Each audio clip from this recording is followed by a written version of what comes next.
Joy-nya yang dimana statis kan, berdiri doang nih Yves-nya. Dan Baxia diambil. Wow. Baxia EXP Baxia untuk EXP. Lutfi.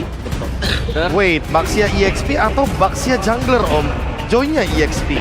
enggak sih. Enggak kayaknya. Harusnya Karena- Baxia EXP. Di retail. Oke. Kalau aku malah merasanya Baxianya di EXP, ya itu karena Lutfi pernah membawakannya juga. Yap. Rotasi cepat dan Franco Franco. berani ya Yap, untuk- dengan adanya Hayabusa. Tapi untuk megang juga kan ke Joy-nya biar nggak Yap. terlalu liar. Itu dia. Daerah Andira yang sudah diambil. Di mana tadi sebelumnya mungkin tidak berpikir tentang ada Franco. Tapi ternyata Franco tetap dikeluarkan. Soviet. Melawan hukum dari draft pick. Ya Westnya kalau begitu. Tower Caster. Silakan bakar game yang kedua. Thank you so much untuk panelis kita. Luar biasa. Tapi itu dia calculate. Jangan sampai ada miss lagi untuk di game kedua. Ingat, ini grand final. Sangat penting loh. Tuh, setiap gamenya akan sangat menjadi berarti untuk merubah hasil. Tentunya karena kita akan menuju ke game yang kedua. Oke, tentunya karena sudah macet-macetan masuk ke dalam siri Sunsa. Mari kita bakar Jakarta International Velodrome. Mana tepuk tangannya? Let's go to the lane of down. Alright. Dan Kiboy kembali dengan Badang yang memiliki win rate cukup tinggi juga. Kemarin ada kemunculan 9 kali masih 100% dan harusnya kemarin udah sempat pecah. Tapi balik lagi akan berhadapan dengan adanya satu hero power juga dari Idok yaitu Franco. Momentum yang harus dicari. Cuma pertanyaannya balik lagi. Berarti Susujin harus lebih aktif untuk nanti follow up siapapun yang bisa ditarik sama Idok. Karena kalau Idok main sama Rims ini bakal susah banget buat instant kill. Ya itu sama lah seperti dari di game pertama di mana Kairi following up terus sampai dilakukan, tapi Kiboy lihat depan sana bakal serba Iron Hook tapi gagal dengan flicker yang mereka miliki. Membuang satu flicker dari sisi Padang dan jangan lupakan Padang Kiboy. Percentage win rate-nya itu benar-benar amazing. 90%-an ya berarti kalau pecah kemarin. Dengan ada Puyo Yourself Together juga, ini akan banyak lagi nantinya bagaimana cooldown yang bisa digunakan. Untuk flicker bisa lebih aktif dengan adanya trill agresif, itu adalah kata kunci untuk Badang dari Kiboy. Sementara Warden of Basic dan juga Agility yang digunakan oleh Idok untuk bisa membuat dirinya lebih cepat untuk melakukan rotasi. Alright. Meanwhile, kalau kita menyaksikan agak cukup berat untuk seorang Idok. Bisa bertahan depan sana, flicker for defensive dikeluarkan, ditambah oleh Lutfi. Apakah berkuat? Following up dari kill Sans. Kembali lagi terjadi Sans. Di game yang pertama. Agresivitas tinggi yang dimiliki bahkan dengan spek sananya ternyata tidak berhenti sampai di game kedua terus berjalan. Apalagi ini memang tipikal hero-nya Sans banget ya, yang bahkan Wings Bayu ini bukan buat kabur, dia hanya untuk ngasih badannya, dia ngegertak lagi dan mundur. Dan memang tipikal Sans yang kita kenal dari dulu juga. Sementara RRQ, mereka nggak boleh juga termakan dengan apa yang diberikan oleh Onyx. Mereka yang harus bisa melakukan pergerakan juga sekarang. Selagi memang dari segi goldnya juga nggak terlampau jauh, tapi ini agak cukup berbeda untuk di game kali ini. Battle of Assassin. Battle of Assassin kembali terjadi di mana para pasukan dari tim Onyx mereka sudah membuka vision. Lutfi berada di garis depan. Buat para pasukan dari tim RRQ sedikit kehilangan vision, tapi Sans mendapatkan informasi dari Idok berada tanpa adanya following up tanpa adanya flicker. Jangan lupakan Idok one last hit dan solo kill hampir terjadi. Membuat para pasukan dari tim Onyx mereka berhasil mendapatkan vision yang cukup besar dan Susujin hampir terzoning out dengan satu buah shadow kill yang masih ada available, tapi nampaknya Lutfi korban jiwa ditukar dengan adanya Turtle plus Idok is totally worth it. Iya, ini keuntungan besar buat Onyx juga dan men-trigger, hati-hati Toy. Yang sudah mulai memakan damage dari heavy crossbow yang ternyata juga cukup menyakitkan dan bahkan Savero belum ada keluarin ke arah sprintnya loh. Dan bahkan ini informasi yang sangat mahal, tandanya tim Onyx gak harus menuju ke arah gold lane. Buat Ya. apa? Karena gold lane-nya sudah sangat unggul jauh. Iya, landingnya ya, dia strong juga, dia menang juga. Apalagi ada sharing EXP juga dari turtle yang sudah didapatkan oleh Onyx. Sementara kali ini dari RRQ mereka yang harus make a move, mereka harus cari jalan keluar agar tidak terdominasi lagi early game-nya. Karena kalau ngelihat di game pertama, RRQ unggul tapi bingung. Dan sekarang, Oke, flicker yang dikeluarkan saat Idok kembali jadi target utama dan bahkan para pasukan dari tim Onyx menyelamatkan dengan sangat cepat. Shadow Tail satu poin kill tidak bisa terlalu lama karena damage sudah terpasukan di mana semua daerah tenggelam, terkena damage yang cukup besar. Kairi menenggelamkan daerah dengan petir dan juga air dari sungai tersebut. itu dia combo yang memang ingin dilakukan oleh Onyx. Fist crack, Ditambah dengan Invader Strike dari belakang dan itu sangat-sangat berjalan sesuai dengan apa yang direncanakan pula oleh Onyx. Sementara Lutfi yang sudah berlengang leha untuk bisa mengintip ke area jungle dari Sun Sujin. Dia tahu ada Susujin di situ, Iya. tapi dia cuma buka vision supaya Kairi-nya tidak bisa di-invite. That's it. Ya. Dia nggak mau lebih lagi. Udah cuman ini aja, informan ya. Iya, informan aja aman, gelundung-gelundung udah dapat langsung pulang Lutfi-nya. Seru ya, gelundung-gelundung. Iya, dan bahkan lihat di arah gold lane benar-benar full dominasi dari Xavero. Ini dia the rookie monster from Onyx. Yep. Didikan Uncle Wei, Paman Wei, benar-benar membuat Xavero menjadi monster yang sangat menggigit di gold laner. Kalau bicara tentang Xavero juga kita ingat ya dulu dia terlalu agresif. Tapi sekarang agresifnya udah bener-bener di waktu yang tepat. Ya, terkalkulate ya kalau bisa Iya, kita begitu bilang. pun dari Toy juga sebenarnya kita ngeliat bagaimana potensi dia cukup luar biasa, Wop. Tapi kita lihat Sans dengan tidak adanya flicker akan menjadi target utama dari Sir Dairon. Tapi real world manipulation. Sans menjadi target utama, hilang itu saja. Tapi setidaknya satu buff dari telah dikeluarkan. Dairon melakukan seorang ingat dengan Idok yang melakukan stay by our position. Di mana Keyboy berada bahwa terdeteksi. Tapi itu dia, the power of Idok yang benar-benar cuma muncul dan menakutkan. Membuat tim Onyx harus mundur ke arah belakang. Itu cuma berdiri loh dia. Iya. Iron Hook, Bloody Hunt juga nggak ada. Yep, Wop, Dairon. Oke, Dairon masuk terlalu dalam tanpa falling up damage dan first crack. Untuk jalan Dairon untuk bisa pulang. Tidak ada Ghost Battery dan Dairon tenggelam di power para pasukan dari tim RRQ yang harusnya ada dia. Powernya kurang ketika Turtle muncul. Tak ada Dairon. Mereka harus lepaskan, ikhlaskan. Dan setidaknya ada trade yang dilakukan oleh RRQ ya. Mereka dapetin satu buah Hunter top turret juga. Ini ngebuat nantinya Toy mempunyai space, Wop. Oh my god, langsung ada penalty yang hilang Idok. Oh. Idok kembali lagi menjadi bulan-bulanan warga. Gila, Sans is big. Ketangan retribution yang on point dari Kairi membuat Susujin dengan Kakashi kali ini harus bertekuk lutut. Iya, unggul level dari Kairi yang ngebuat dirinya Wop. Tapi hati-hati Sans, dia bakal coba maju. Itu dia, Feather Astrek gertak-gertak sambal yang tidak ada. Dan bahkan Kairi menjadi target utama. Toy mencoba dengan Chrono DS, Synchro Vision, tapi Kairi hilang dari Vision. Satu hit terakhir bukan karena Kairi bahkan ke gerobak yang menyelamatkan sosok jungler dari tim Onyx. Yap, diusir ya Kairi-nya, setidaknya ada objektif lagi yang bisa diambil oleh RRQ.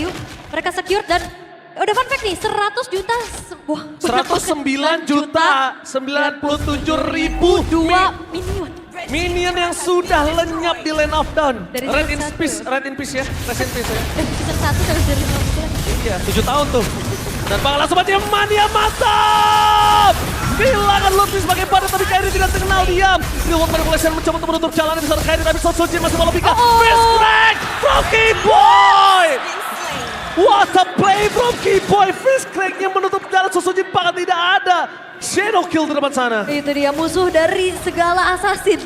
Badang. Bahkan dia nggak perlu ngebuka banyak resource kayak dia buka tonjok satu kali aja efek knockback ini bakal miskalkulasi banget bagi assassin dan dikunci terus-terusan sehingga kali ini Susujin yang harus mendapatkan poin dead pertama dirinya. Onyx semakin jauh lagi meninggalkan bagaimana sekarang gold yang mereka pimpin. Iron Hook. Mania mantap. Keyboy menjadi pilihan utama tapi Flicker Volley Passive dengan Toy yang memasak arah Dairon. No following up damage, no real world manipulation, no way.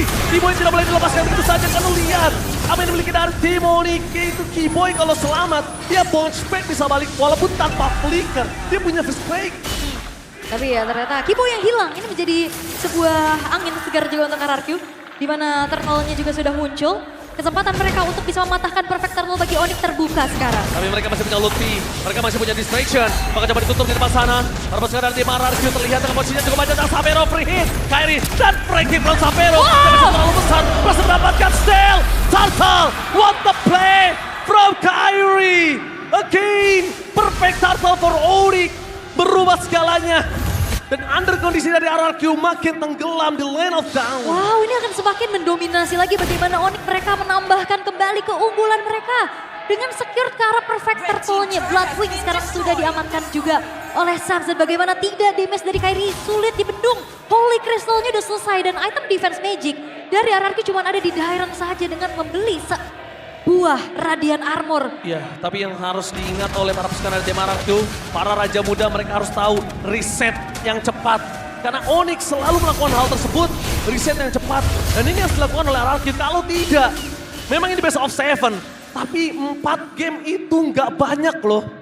4 game itu nggak banyak untuk memperebutkan satu Immortal Trophy MPL Indonesia. 4 game hitungannya berarti scrim satu pertemuan ya? Satu pertemuan, makanya gue bilang 4 nggak game. banyak.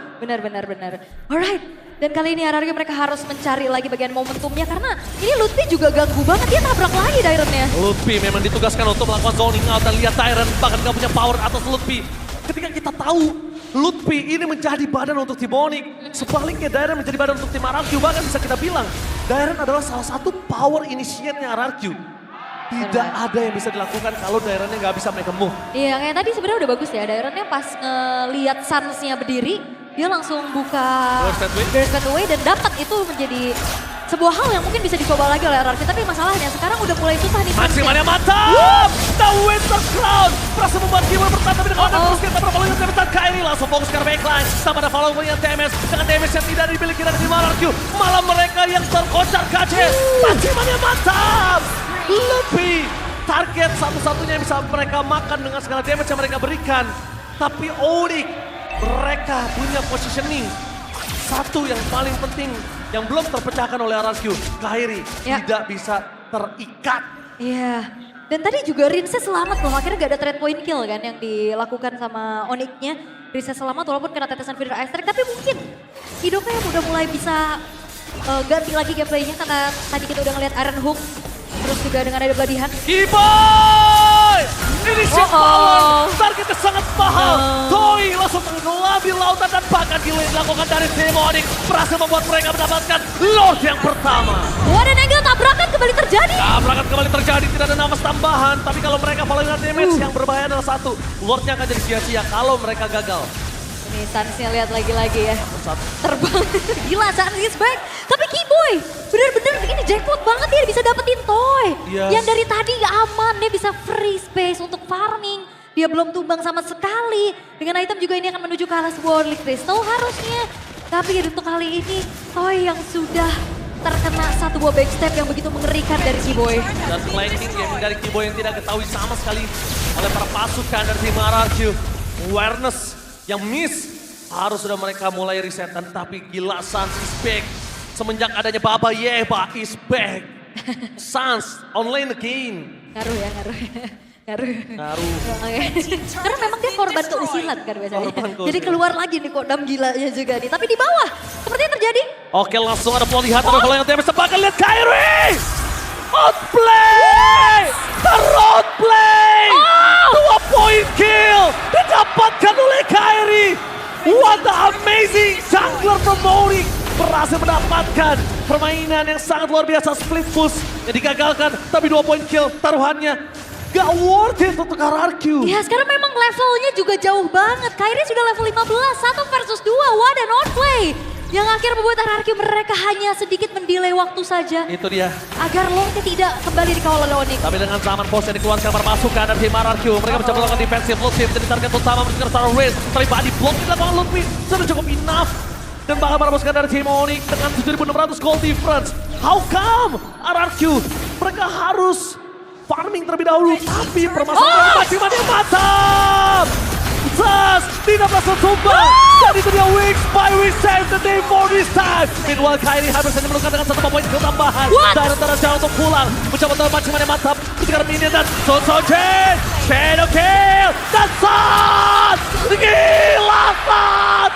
Kembali lagi ke pertempuran. Dengan final wrestling yang dimiliki. Nampaknya shutdown. Gila, Suns is back dan Onyx. Ini gila semua kayaknya. Targeting mereka begitu optimal dan apa yang ingin dilakukan oleh RRQ terlihat seperti semuanya sia-sia. Bahkan bukan hanya sia-sia, terlihat semuanya kayak serba salah. Betul. Dan bahkan lihat fokus ke arah best turret dengan Savero damage yang cukup. Tapi dengan mancing money yang mendengar Lutfi, mereka sadar dengan adanya Sasa juga Savero, mereka tidak akan melepaskan Lutfi. Ini dia, Lutfi, astaga Lutfi untuk RRQ menjadi masalah besar. Benar. Dan juga ini Savero, lambat laun akan menjadi sebuah hal yang akan mengerikan untuk RRQ.